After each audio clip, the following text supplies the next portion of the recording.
Buenas tardes.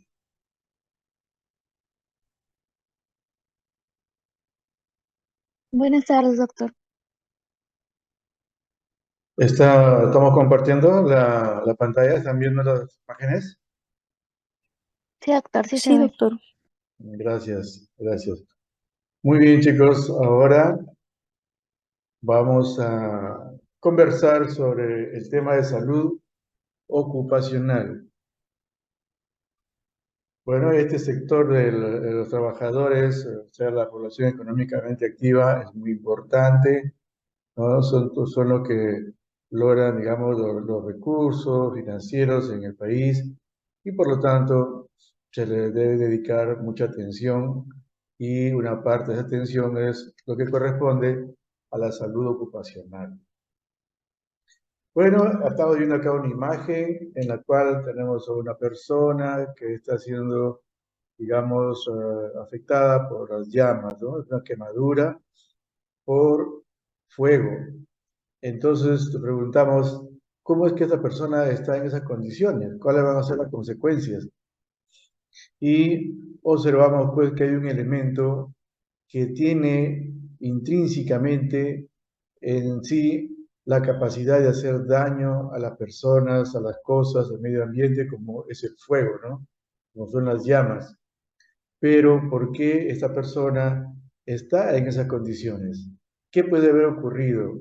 ¿Qué probabilidad había de que él esté cerca de las llamas para que pueda ser afectado de esa manera, ¿no? Entonces nos deja entrever que además del peligro hay también un riesgo, el riesgo de que toda persona pueda ser afectada por estos elementos peligrosos que hay en el medio ambiente. Y obviamente ese riesgo tiene como partes a la probabilidad, a la exposición y tiene como consecuencia los daños que puede hacer en la persona. Entonces vemos, por ejemplo, acá, ¿no? Después de haber sido afectado por las llamas, son consecuencias bastante dañinas, ¿no? En este caso es bastante dañino. Son lesiones a la salud irreversibles, una incapacidad permanente de esta persona, de tal manera que si nosotros tuviéramos que calificarlo, ¿no? Que si tuviéramos que calificarlo, le pondríamos un valor de 3, con el objeto de que en algún momento podamos hacer una valoración de todo esto, ¿no?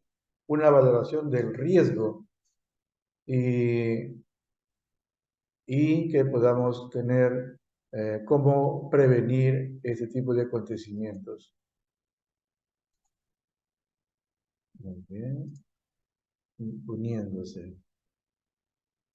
En esta otra imagen vemos también una lesión a la salud, pero una lesión que tiene la categoría de lesión reversible, ¿no? Lesión reversible, y que tiene una incapacidad temporal solamente de la persona. Esta es una imagen de una quemadura de grado 2 profundo, ¿no? Se ve ahí la dermis, que va a ser la que va a garantizar la reposición de la nueva piel y por lo tanto el fenómeno es reversible. Entonces, este elemento que intrínsecamente tiene la capacidad de causar daño a las personas, a las cosas, al medio ambiente, es el fuego y esto constituye un peligro. Esto viene a ser el peligro, ¿no? Entonces, ¿cómo podríamos nosotros denominar a todos esos elementos que son peligros como una situación o característica, ya decíamos, intrínseca de algo capaz de ocasionar daños, sobre todo a las personas, ¿no? Los equipos, procesos y al medio ambiente? Entonces es un peligro, pero obviamente no es el único peligro que existe, ¿no? Tenemos el fuego, pero también tenemos otros elementos peligrosos, como por ejemplo la energía eléctrica, ¿no? La energía eléctrica es también un elemento peligroso, es un peligro, pero la probabilidad de que pueda hacer daño a una persona se podría calcular de acuerdo a componentes de la probabilidad, como por ejemplo la capacitación y la existencia de protocolos o normas escritas, ¿no? De todo trabajador. Y también, por otro lado, la exposición, o sea, cuántas veces se ha expuesto a esta persona a ese peligro que lleva a que se concrete, se consolide y origine un daño a la persona, ¿no? Vemos pues entonces que la electricidad también genera daños significativos a las personas, a pesar que, como ustedes ven, tiene una puerta de ingreso bastante pequeña, ¿no? Sin embargo, ahí hay quemaduras hasta de tercer grado, pero obviamente son en la zona de los dedos que a veces se agarran a los cordones de electricidad, ¿no? Entonces, vamos a admitir acá a los demás compañeros. Ya está. Y vemos por eso en esta otra figura que tenemos, por ejemplo, en el pie unas lesiones también no tan grandes, pero que son las puertas de salida de la energía eléctrica, ¿no? La energía eléctrica tiene una entrada y tiene una salida. Quizás las lesiones no son tan grandes, pero sí los efectos más serios, los más severos, son los que ocurren en el interior del organismo, por donde ha pasado la energía eléctrica. Entonces, vemos en esta imagen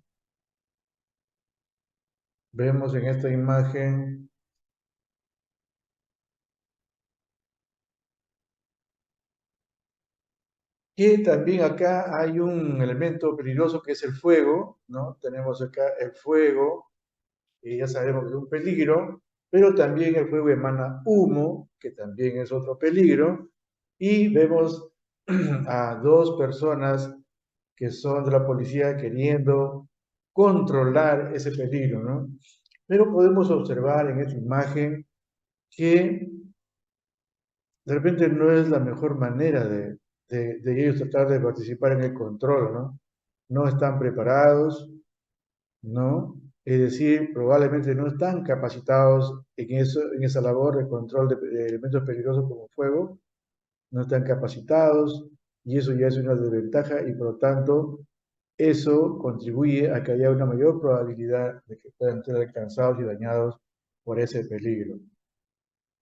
Acá también vemos esta imagen tan frecuente, sobre todo en las provincias, ¿no? En donde las personas pues hacen una serie de cosas con los elementos que conducen la corriente, los elementos de alta tensión y en las menores condiciones que podrían sufrir ahí daños a su salud, ¿no? Ya sea por la quemadura o por la altura.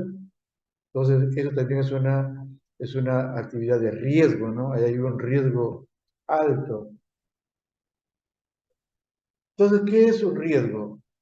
El riesgo es la probabilidad de que un peligro se materialice en determinadas condiciones y genere daño a las personas, a los equipos, al medio ambiente. El riesgo, para calcular, como ya hemos estado mencionando, para poder hacer un cálculo del riesgo, debemos tener en cuenta tres variables, que son la probabilidad, la exposición y la severidad o consecuencia de los daños, ¿no? Entonces vemos que hay tres variables: probabilidad de exposición y consecuencia de los daños.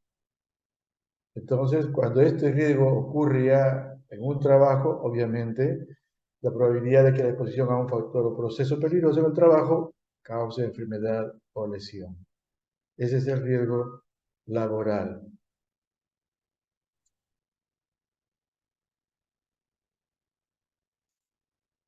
Muy bien. Entonces vemos acá que existen personas que por su trabajo, por su labor, deben siempre estar acercándose al elemento peligroso, en este caso el fuego, ¿no? Pero ellos están debidamente capacitados, debidamente entrenados con protocolos, digamos, que ellos lo conocen y lo practican, ¿no? De esa manera van a evitar a que tengan daño por el elemento peligroso, en este caso el fuego, ¿no? Y cuando, como en ellos, que por su trabajo tienen que estar constantemente presentes exponiéndose al fuego, vemos que existe lo que se llama el equipo de protección personal. Ahí también entramos nosotros, los proveedores de salud, ¿no? Los médicos, porque también por motivos de nuestro trabajo somos los primeros que tenemos que estar al frente cuando ocurre un peligro biológico, por ejemplo, ¿no? De algún microorganismo que está atacando a la comunidad y nosotros debemos estar al frente. Pero debemos también tener en cuenta el uso de nuestro equipo de protección personal para evitar que ocurran los daños en nuestra persona. Vemos acá otro ejemplo, ¿no? Trabajar en altura, debidamente protegido, con la ropa adecuada, con el arnés, la línea de vida para que se proteja de las caídas. Entonces, ese es el equipo de protección personal, llamado EPP.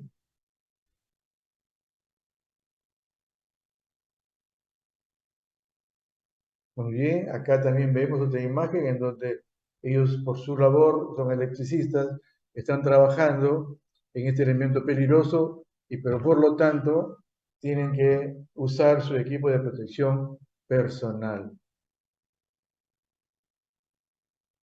Entonces, ¿qué es un equipo de protección personal conocido como EPP? Comprende todos aquellos dispositivos, accesorios y vestimenta de diversos diseños que emplea el trabajador para protegerse contra posibles lesiones. Entonces, ese es el equipo de protección personal y vemos entonces que el riesgo de tener daño por los elementos peligrosos se puede calcular, ¿no? Teniendo en cuenta esas tres variables. Pero no solamente son los peligros, sino que se pueden clasificar estos riesgos ocupacionales de la siguiente manera: en riesgos ocupacionales físicos, químicos, biológicos, ergonómicos y psicosociales, teniendo en cuenta la naturaleza de los diferentes elementos peligrosos. Entonces veamos acá cuáles pueden ser los ejemplos de elementos de riesgo ocupacional físico, ¿no? Tenemos las temperaturas extremas, o sea, el calor, el sol cuando es excesivo, produce deshidratación, produce malestar y puede producir daño a la salud también. De igual manera, lo contrario, ¿no? El frío extremo, los ruidos, en los centros de trabajo producidos por diferentes causas, ¿no? O en la calle, alguien que está haciendo su trabajo con una perforadora que produce un ruido extremo, más de 85 decibeles, que puede producir daños ya en nuestro sistema auditivo en cada persona. Tenemos también la iluminación, por otro lado, las radiaciones ionizantes y no ionizantes, ¿no? Ya sabemos ya en la radiación que debemos tener en cuenta los cuidados, sobre todo las embarazadas no deben acercarse a estas zonas de radiación en los centros de salud, en los hospitales, a fin de protegerse y proteger también al producto. Las radiaciones infrarrojas y ultravioletas también son elementos que constituyen riesgo ocupacional de tipo físico. Y los riesgos ocupacionales químicos. Bueno, tenemos disolventes, tenemos sustancias químicas. Un ejemplo es el paratión, ¿no? El paratión o folidol, también conocido, que es un insecticida que se usa para la agricultura. Sin embargo, muchas personas van esparciendo el insecticida, pero el viento le da contra ello de tal manera que el insecticida llega a impregnar su ropa y su piel, siendo absorbida y produciendo entonces una intoxicación por órganos fosforados, ¿no? Que suele llegar en forma muy frecuente a los hospitales o servicios de emergencia y allí tienen que ser atendidos rápidamente para evitar que puedan perder la vida, ¿no? Y así tenemos entonces numerosas sustancias químicas que se convierten en riesgos ocupacionales. Y también tenemos riesgos ocupacionales biológicos. Tenemos, por ejemplo, uno muy conocido que son los bacilos. Acá están los bacilos, ¿no? El famoso bacilo de Koch. A pesar que este bacilo tiene ya tanta edad, es tan antiguo, 300 años antes de Cristo, ya estaba el bacilo de Koch causando estragos en la salud de la persona, ¿no? Y si en la actualidad, en el 2023, todavía sigue como un aspecto importante de la salud, es una enfermedad emergente, ¿no? Que se encuentra en gran cantidad todavía en nuestra sociedad. Entonces los vacilos y nosotros como proveedores de salud tenemos que aprender a cuidarnos de estos vacilos, elementos biológicos que pueden causar enfermedades ahora no solamente a los que están con sistemas eh, inmunitarios disminuidos, sino también a los que están eutróficos y en estado de salud, porque digamos es tanta la cantidad que ingresa que logran hacer la enfermedad, ¿no? Lógicamente que las personas que tienen el sistema inmunológico disminuido, como las personas con diabetes, son mucho más susceptibles a contagiarse de el bacilo de Koch y hacer la enfermedad llamada tuberculosis, ¿no? Por otro lado, también tenemos acá el Vibrio, muy famoso, el Vibrio cólera, por la epidemia de cólera que produjo en Europa, ¿no? Y inclusive acá en Perú hemos tenido también epidemia de cólera. Bueno, es increíble cómo llegan a personas, las traen entre dos, tres personas ahí, como si fuera una bolsa vacía de líquido, y se le tiene que poner vía en los dos brazos, en los dos pies, para que pase rápidamente el volumen de sodio, y puedan volver a la vida, ¿no? Si no, podrían morir por choque hipovolémico. Bueno, hemos tenido la oportunidad de ver esos casos de eh, enfermedades diarreicas, EDAS por Vibrio cólera en Perú. Y así, ¿no? Tenemos los cocos, diplococos, esporas, bacterias, tenemos también los estreptococos y demás elementos biológicos que pueden causar enfermedad a las personas. Tenemos también otro grupo de riesgos ocupacionales que son los ergonómicos. Ahora, con el adelanto, vemos muchas personas que el teléfono lo ponen entre su hombro y su cabeza, así como esta imagen, y así están haciendo cosas y con el cuello volteado, ¿no? Entonces, eso trae también problemas, porque si se repite, al final va a sufrir la curvatura normal de la columna vertebral cervical y va a producir dolores intensos como es una cervicalgia, ¿no? Y no solamente en el cuello, sino también en el lumbar, por posiciones que tienen que ver con el trabajo. Por decir, a ver, ustedes que ya el otro año van a estar en el internado, las personas que son altas y van a suturar en camillas que tienen digamos, una distancia camilla del piso aproximadamente 90 centímetros de esto, van a estar con una curvatura de casi 90 grados con su espalda. Una sutura que dure pues unos 30 minutos, después viene otra y otra, van a salir con una lumbalgia tremenda. Entonces, eso deben poner en consideración a sus jefaturas para que les pongan una mesa hidráulica, de esas que hay en sala de operaciones, que muchas veces ya la descartan, que la pongan en emergencia para que puedan levantarlo de acuerdo a la talla en este caso del interno que viene a ser un trabajador, ¿no? Para que no tenga esos problemas, se pueden solucionar. Entonces, las diferentes posiciones inadecuadas de nuestro organismo pueden generar daños a la salud. Y los riesgos psicosociales, ahora están de moda después de la pandemia, después de esta etapa de un gobierno no tan bueno como digamos el que acabamos de pasar, el que estamos pasando.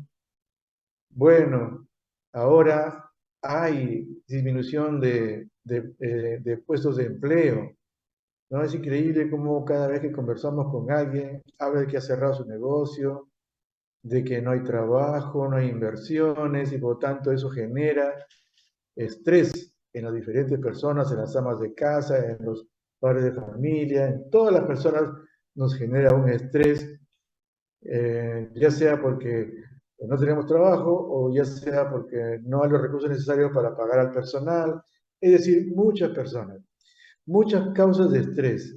Eh, las personas que tienen mayor probabilidad de hacer un estrés psicosocial son los que trabajan con personas, por ejemplo, los policías, por ejemplo, los profesores, por ejemplo, nosotros, los proveedores de salud, los médicos, ¿no?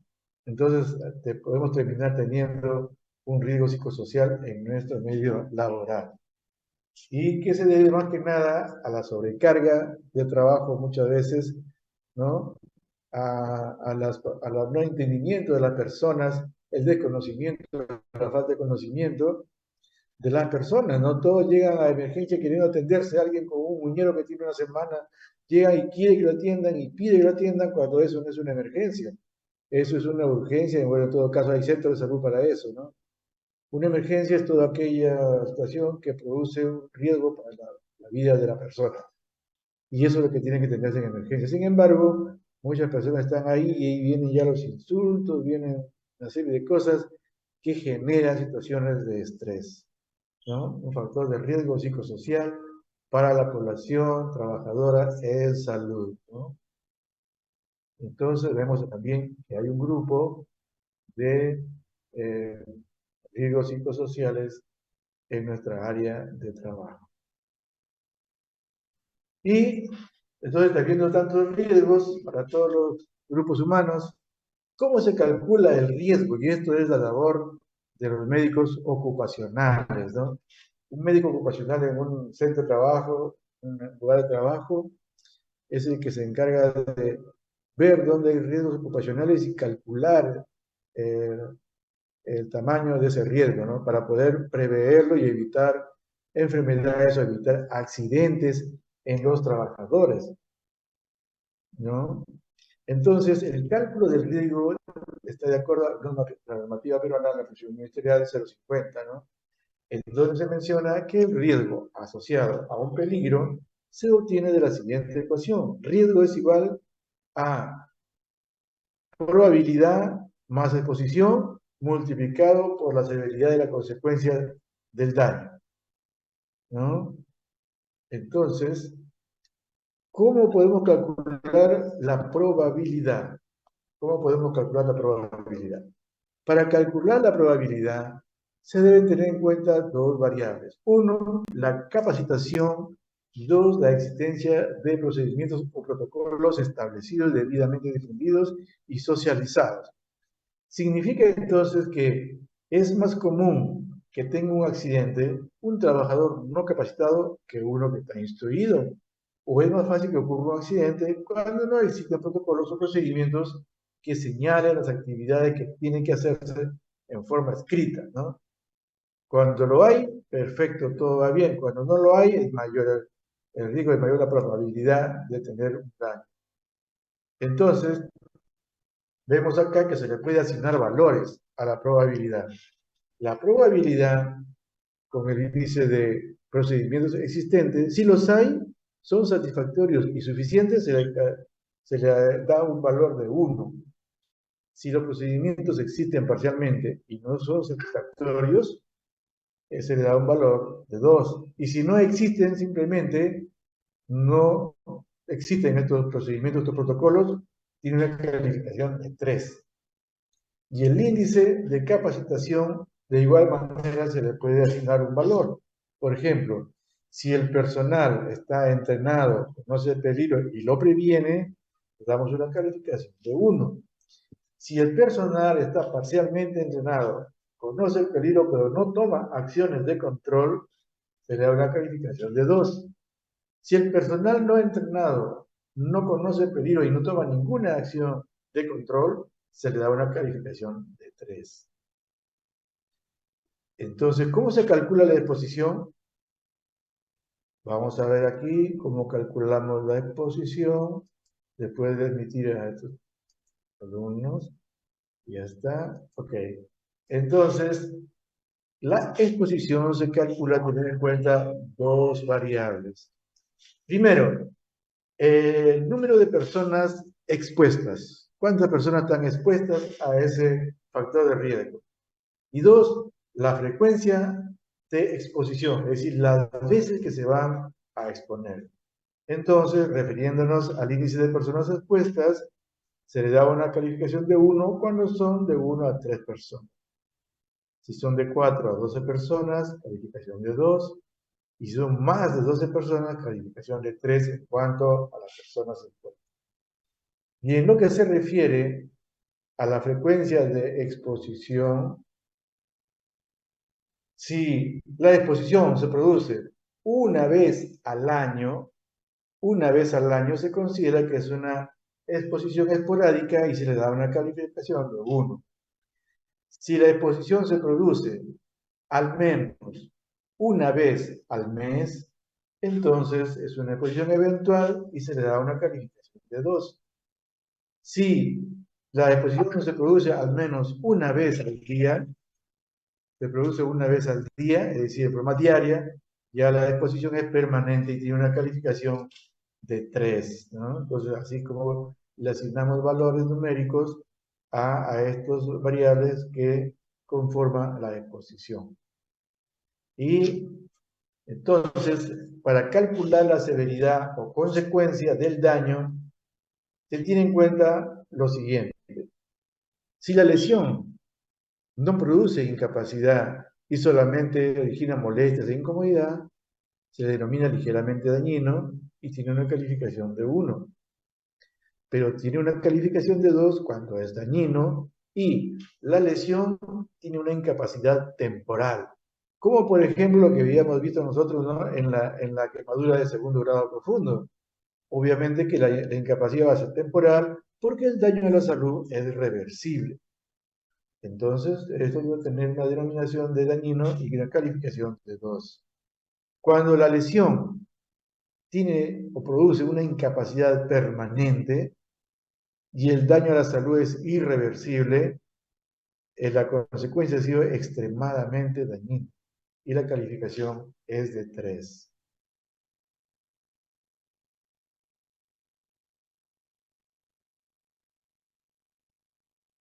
Muy bien, entonces seguimos. Entonces, ¿para qué nos sirve aplicar o asignar valores? Para que cuando sean reemplazados en la fórmula, vamos a tener una valoración.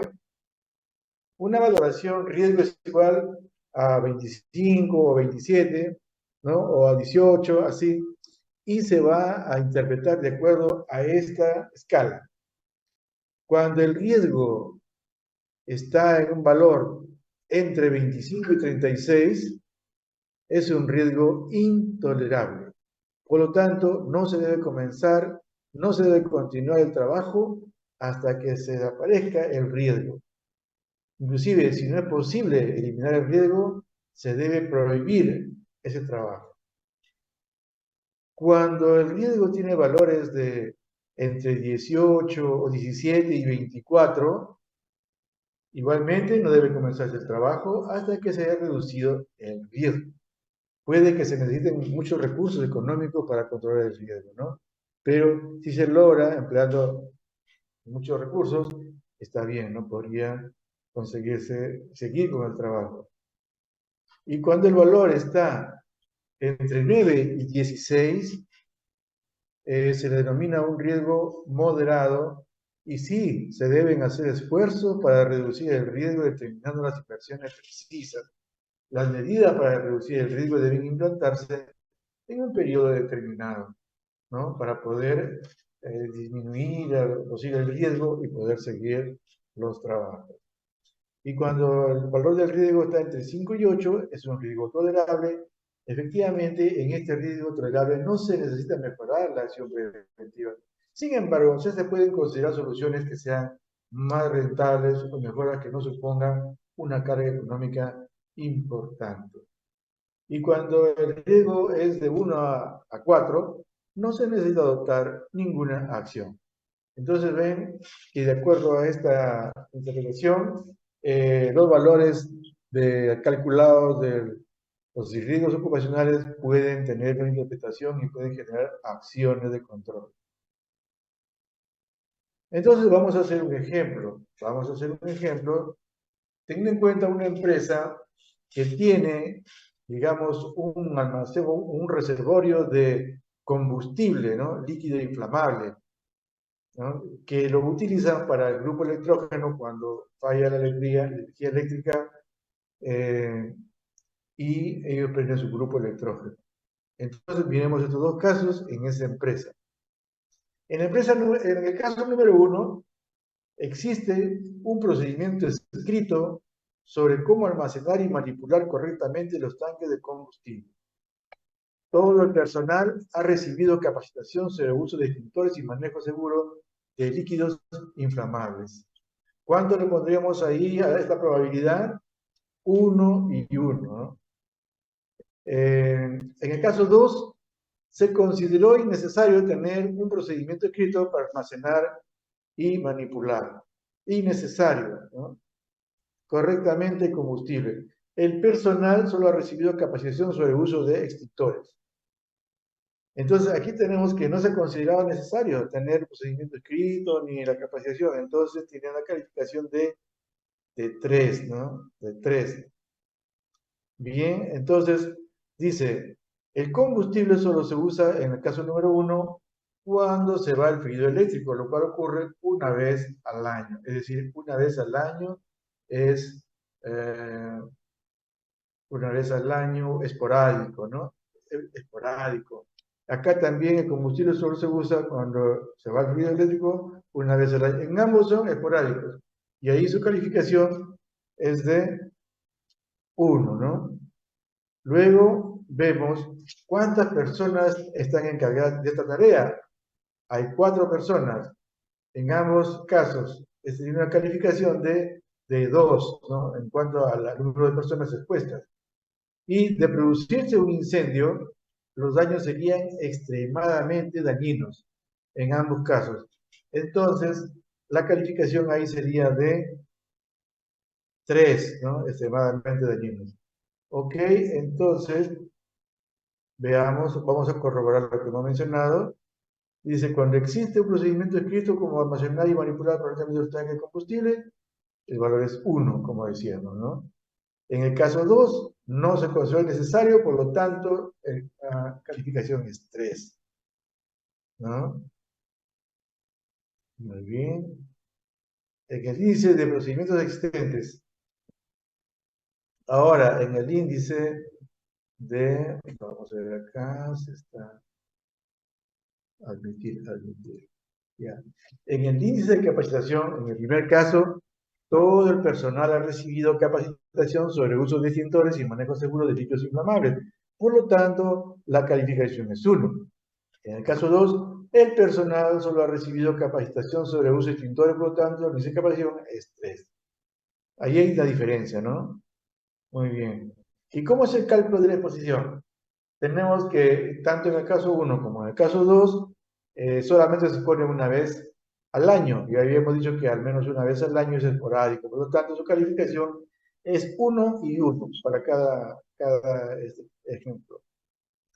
En cuanto al índice de personas, en ambos casos hay 4 personas encargadas de esta tarea que se va a responder, entonces la calificación es 2, ¿no? De acuerdo a nuestros rangos.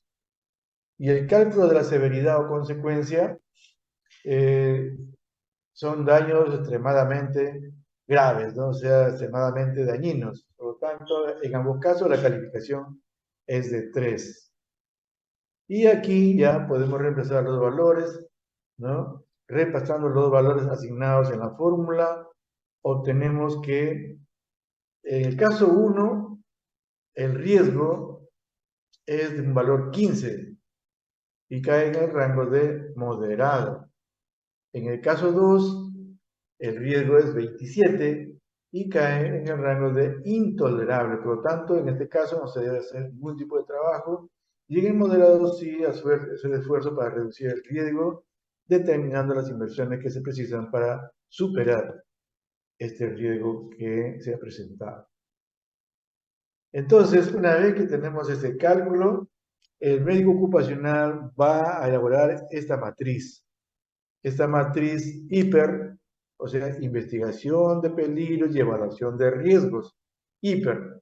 Pero cuando agregamos medidas de control, se llama hiper-C, matriz hiper-C, identificación de peligros y evaluación de riesgos y medidas de control. Entonces acá tenemos, ¿no? Acá tenemos el peligro, es el líquido combustible, ¿no? Que puede generar las llamas en cualquier momento y originar un incendio. Es el evento peligroso. La consecuencia serían las quemaduras de las personas expuestas, ¿no? Y para eso, en el caso 1, la probabilidad en cuanto al índice de personas expuestas es 2, porque eran 4 personas, ¿no? Y el índice de procedimiento que tenemos en el caso 1 es 1 porque tenía protocolo y tenía todo su personal capacitado, ¿no? El índice posicional, o sea, la frecuencia de exposición era, en el caso 1, esporádico, por lo tanto tiene un valor, ¿no? Entonces aquí tenemos ya sumando 2 más 1, 3 más 1, 4 más 1, 5. El índice de probabilidad es 5, ¿no? Y el índice de severidad es 3. O sea, la mayor consecuencia, el elemento más dañino para la persona. 5 por 3 es 15. Entonces, en el rango de los factores de riesgo tenemos un valor de 15, que es un nivel de riesgo moderado, ¿no? Un riesgo significativo, no, es moderado. ¿Cuáles son las medidas de control? Instalación de extintores, botiquín y kit antiderrame, y también, en este caso, porque están capacitados todos, ¿no? En cambio, en el caso 2, además de todo eso, tendría que capacitarse al personal, ¿no? Elaborar las medidas de control, las medidas de los procedimientos, los protocolos. Muy bien, entonces en el caso 2, como decíamos, ¿no? Haciendo ya la sumatoria, se obtiene 27, que es un riesgo significativo. Medidas de control, capacitación del personal, formulación de procedimientos, realización de simulacros, instalación de escritorio, botiquín, y antiderrame. Entonces, esto es lo que se presenta, digamos, a las autoridades, a la gerencia, a las direcciones que manejan el establecimiento para que tengan en cuenta con este factor de riesgo en determinado puesto de trabajo, como es en este caso, ¿no? En el manejo del combustible para generar electricidad en casos de que haya apagones. Entonces, en ese puesto de trabajo, sí vemos que ya se elabora el, el IPRC. Igualmente, en todos los puestos de trabajo de la empresa deben elaborarse su investigación de peligros y evaluación de riesgos y formulación de medidas de control, ¿no? Tiene que haber entonces un IPER para cada puesto de trabajo. Entonces vemos que la salud ocupacional es algo importante en realidad, ¿no? El concepto de trabajo y trabajador ha evolucionado en los años recientes. Antes se consideraba que el trabajador como un operador final en oficios de empresas clásicas. Sin embargo, el trabajador, cada vez que pasa el aumento de la tecnología y evoluciona el trabajo, forma parte de un sistema de comunidades de práctica dentro del centro de labores. Las exposiciones ocupacionales son mayormente combinadas, multicausales, multiagentes, con nuevas expresiones de la vulnerabilidad física y genética en los trabajadores. Requieren estrategias de una gestión integral, ¿no? Lo vamos a admitir, ya. Entonces, la salud será entendida más adelante como la funcionalidad del ser humano y de la percepción que sobre él tenga una organización social y productiva y de la obtención de resultados para la competitividad y el desarrollo económico-social de la organización. O sea, este enfoque se ve actualmente en el ambiente deportivo, ¿no?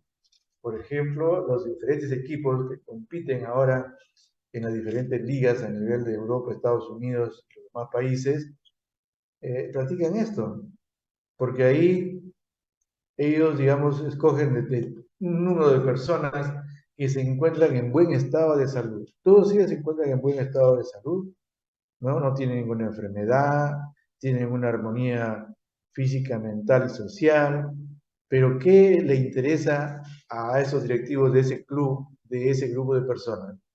Le interesa, digamos, cómo ellos lo perciben, que esa persona tenga una funcionalidad para que logre una acción competitiva, obtenga resultados para el desarrollo económico de la organización. Ejemplo, ahorita que estaba en la Liga de Pases, ¿no? Que digo, en el mercado de pases. A ver, o lo que ocurrió, a ver, con Messi, ¿no? Aunque Messi es, digamos, muy controvertido, pero Messi, una persona relativamente joven, 36 años, ah, sana, ¿no? Física y mentalmente, no tiene enfermedades, está en buen equilibrio físico y mental, pero el Inter de Miami puso sus ojos en él. ¿Con qué objeto? Con el objeto de ingresarlo a su grupo de trabajo para que su organización de trabajo tenga más competitividad y de esa manera logre un mayor desarrollo económico, ganando campeonatos, peleándose por los títulos de campeón, ¿no? Ganarían más dinero en un desarrollo económico y social de esa institución. Entonces, ya es a ese nivel va, ¿no? A ese nivel va la funcionalidad de la persona. Y para eso, obviamente, todo hay un equipo de personas que lo ven así desde el punto de vista ocupacional, ¿no? Entonces, ese va a ser el enfoque que se va a requerir. Y ya no solamente ahora evitar que se enfermen, evitar que tengan accidentes, sino ir mucho más allá y tratar de desarrollar sus habilidades y tener en cuenta eso para poder seleccionarlos para determinada organización. Entonces, esto no es de ahora, ¿no? No es tampoco del 2011 en que salió esta ley, en 2012, como está, en 2011 salió la ley y en 2012 salió su reglamento, ¿no? Esto ya es mucho más antiguo. Sobre todo se daba mucha importancia en los sectores mineros, en las minas, en donde se explotaban los minerales, eh, se tenía muy en cuenta esto de la salud ocupacional porque justamente ese trabajo originaba numerosos problemas de salud, entre ellos la neumoconiosis, ¿no? O sea, enfermedades por polvo en los pulmones, que originaban el EPOC, la insuficiencia respiratoria y bueno, los fallecimientos. De igual manera también los accidentes que ocurrían dentro de los socavones, ¿no? Donde las jaulas se rompían, caían y salían con múltiples fracturas, lesiones. Entonces ahí sí se aplicaba esta ley de seguridad y salud en el trabajo, pero desde el 2011, cuando ya el Perú entra en un grupo de grandes negocios como es la Organización del Atlántico, Pacífico, en donde participaba también Estados Unidos, ¿no? Y otros. Entonces, para hacer negocios, se pone en relieve nuevamente esto de la importancia de la seguridad y la salud en el trabajo. ¿Por qué?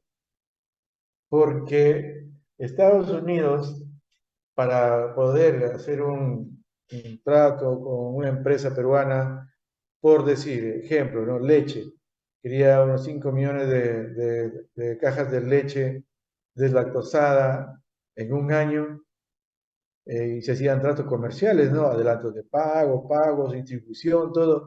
Si la empresa de Perú fallaba, entonces no había podido cumplir con sus clientes, había aplicaciones, digamos, de castigo, juicios, embargos y fracasos de algunas empresas. ¿Por qué se podía dar una falla en la producción?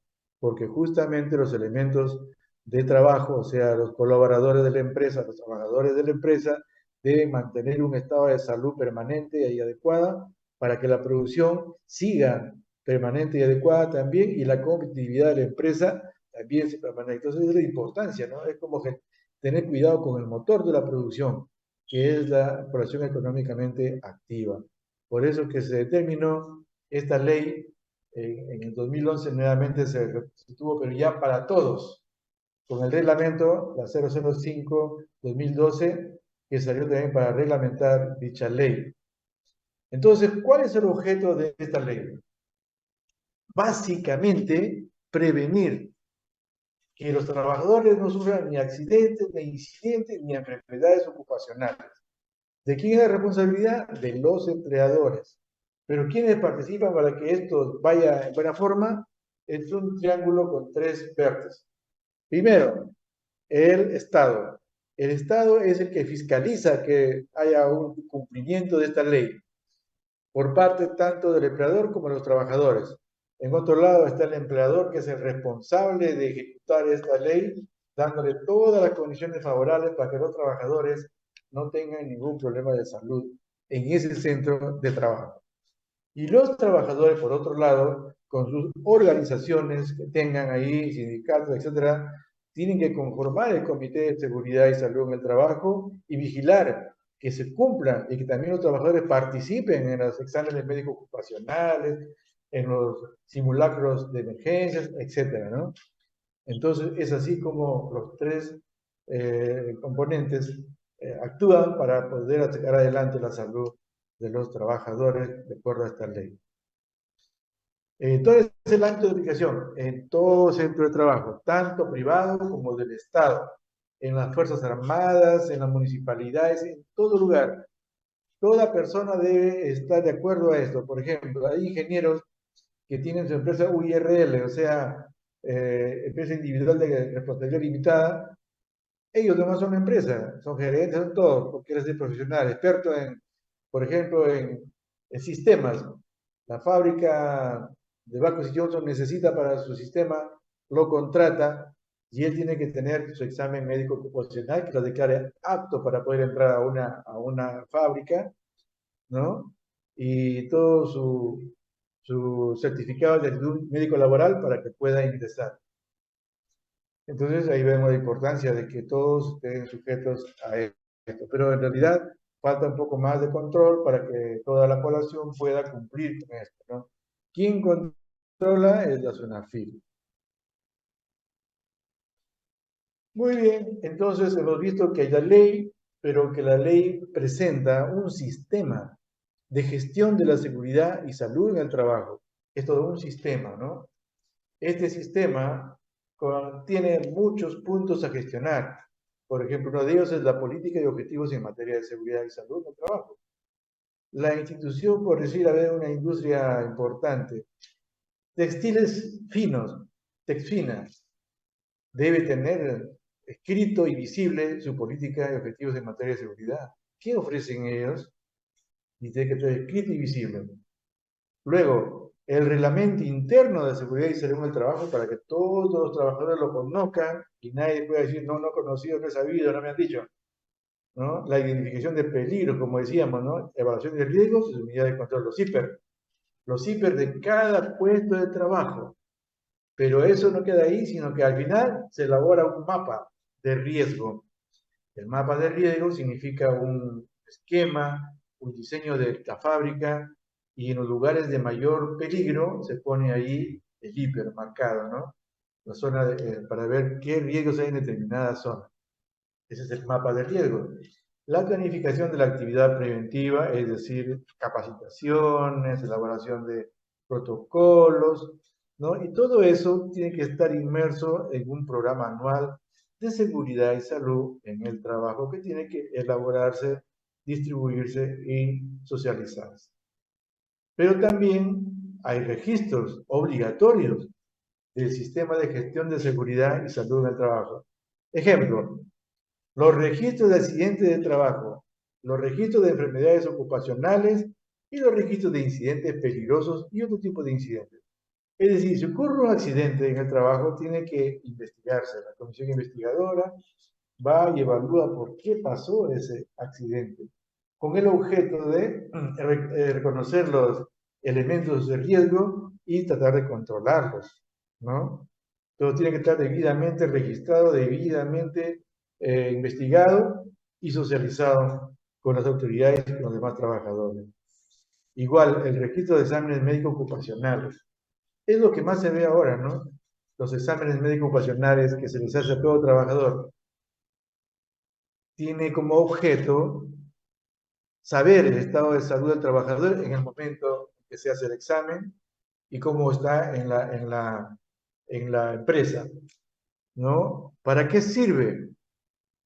Sirve justamente para hacer una vigilancia de la salud de los trabajadores. Por ejemplo, si este año se ha encontrado un trabajador X que tiene 450 miligramos de glucosa por decilitro en sangre y él no sabía, se le detecta, se envía el informe al médico ocupacional de la empresa y él se encarga de registrar eso y de comenzar a llamarlo, ver que tenga sus medicamentos, que lo tome puntualmente y controlar que ese riesgo se vaya desapareciendo, o sea, que logre controlar su glucosa.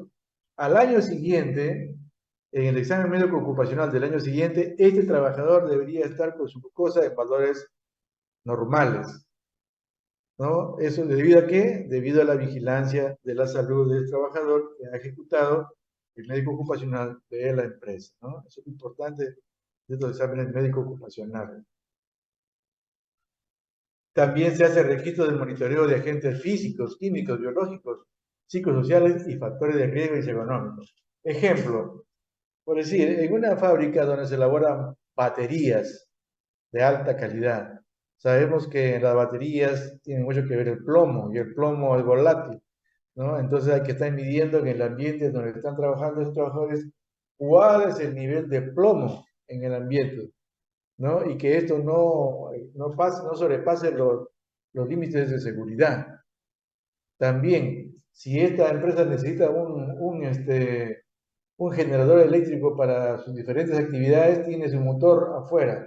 Eso hace una bulla tremenda que cerca de ese motor los decibeles pasan de 90, pueden hacer daño al sistema auditivo. Entonces, una vez que se identifica esos en de decibeles, se propone que lo cambien por otro sistema o que lo encierren en algo que no salga el ruido, ¿no? O por último, si no pueden hacer eso, es quien se va a acercar ahí que tenga sus correspondientes equipos de protección personal, es decir, sus orejeras o sus tapones auditivos, ¿no? Entonces, para eso se miden los agentes físicos.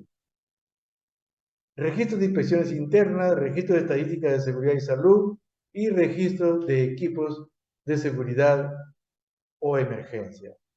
También el registro de inducciones, capacitaciones, entrenamientos y simulacros de emergencia. Toda empresa debe dar 4 capacitaciones en el año a sus trabajadores en lo que se refiere a sus puestos de trabajo. Registros de auditorías. Deben contener estos registros la información mínima establecida en los formatos que aprueba el Ministerio de Trabajo y Promoción del Empleo mediante su resolución ministerial. Y entonces, los exámenes médicos ocupacionales, ¿cómo se hacen? Bueno, el examen médico ocupacional se hace al ingreso de la relación, es decir, preocupacional. Se hace un examen con el protocolo de acuerdo al tipo de puesto de trabajo que va a hacer y se hace su examen médico ocupacional que acredite el estado de salud del trabajador al inicio del trabajo. Los trabajadores deberán acreditar su estado de salud mediante un certificado médico ocupacional que tendrá validez de un periodo de 2 años. O sea, cada 2 años deben hacerse los exámenes médico ocupacionales, pero básicamente en el sector administrativo. En el sector administrativo cada 2 años, siempre y cuando se mantengan en la misma actividad. Los certificados de los exámenes médico ocupacionales que se realizan durante la relación laboral tienen igual periodo de validez. El costo de los exámenes es a cargo del empleador. Pero cuando los exámenes se hacen en grupos de humanos de trabajo de alto riesgo, se puede hacer cada año el examen médico ocupacional. En algunos de máximo riesgo, cada 6 meses inclusive, ¿no? Pero entonces esto puede variar de acuerdo al tipo de trabajo que hace el, el colaborador, ¿no?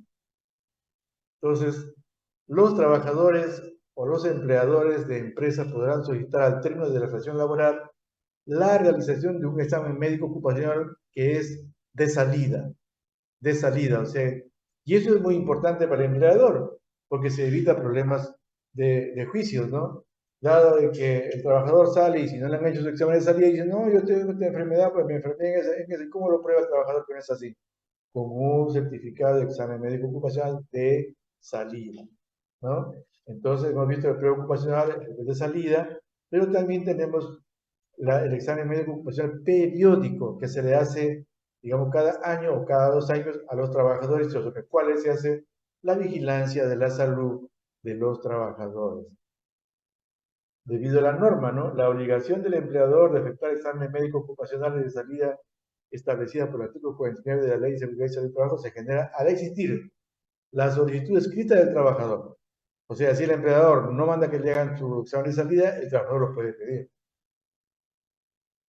Y acá lo que decía, ¿no? Los estándares anteriores no se aplican a las empresas que realizan actividades de alto riesgo, las cuales deberán cumplir con los estándares mínimos de sus respectivos sectores. Exámenes al año o cada 6 meses, ¿no? Entonces, lo que mencionamos sobre vigilancia de la salud de los trabajadores, que es un proceso de recolección de información y análisis sistemático que abarca todas las evaluaciones necesarias para proteger la salud de los trabajadores con el objetivo de detectar los problemas de salud relacionados con el trabajo y controlar los factores de riesgo y prevenir los daños a la salud del trabajador. Debe ser realizada por el médico ocupacional bajo la responsabilidad del empleador de acuerdo a la normatividad vigente del Trabajo, Familia y Empleo. Entonces, el médico ocupacional actualmente puede estar acreditado como médico ocupacional aquellos que han hecho una maestría en medicina ocupacional, aquellos que han hecho una especialidad de 3 años en forma escolarizada también, pero ya los médicos que tienen un diplomado ya no pueden ejercer esta labor de médico ocupacional, y eso más o menos hace unos años ya no se puede.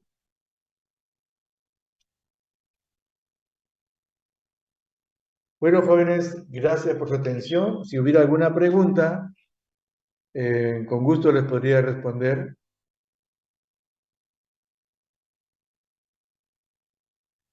Buenas tardes, doctor. Muy Quisiera hacer bien. Sí, sí, dime. sobre el cálculo de peligro y riesgo, ¿solo se hace en eventos físicos, laborales o también puede ser en salud mental? ¿Se puede aplicar? También en salud mental, por supuesto, y serían los riesgos psicosociales. Sí. Sí, eso se hace también. Igual todo se valora, ¿no? La exposición, por ejemplo, hay personal de salud que trabaja solo en emergencia en algunos hospitales. Trabajan solamente en emergencia. Imagínense todos los días en emergencia, en donde es un lugar, digamos, mucho conflicto, ¿no? Es una exposición alta y todo un grupo de médicos que ha pedido trabajar solamente en emergencia, o sea, el riesgo es altísimo. Ahora, están capacitados, muchas veces no se capacitan a los profesionales para trabajar en condiciones de trato con personas, ¿no? Y protocolos sí hay, pero tal vez no sea suficiente para evitar que se generen, por ejemplo, cuadros de ansiedad, ¿no? Se han visto colegas que han desarrollado un cuadro de ansiedad y han tenido que separarse del servicio un tiempo, darle medicación para que pueda volver, digamos, a trabajar, ¿no? Entonces sí, la salud mental es una área muy importante ahora que se está poniendo en evidencia y que debemos tener mucho cuidado para evitar consecuencias por el trabajo. ¿Alguna otra pregunta?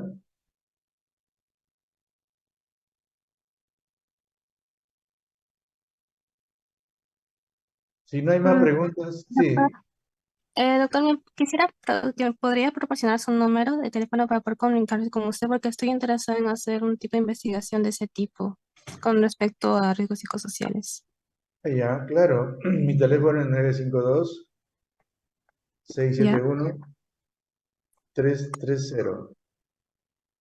952-671-300. 330, doble 3, 330. 333. 330. 330, ya. Ajá. Muy Ya. bien. ¿Alguna pregunta más? Si no hay más preguntas, jóvenes, les agradezco por su atención y hasta la próxima.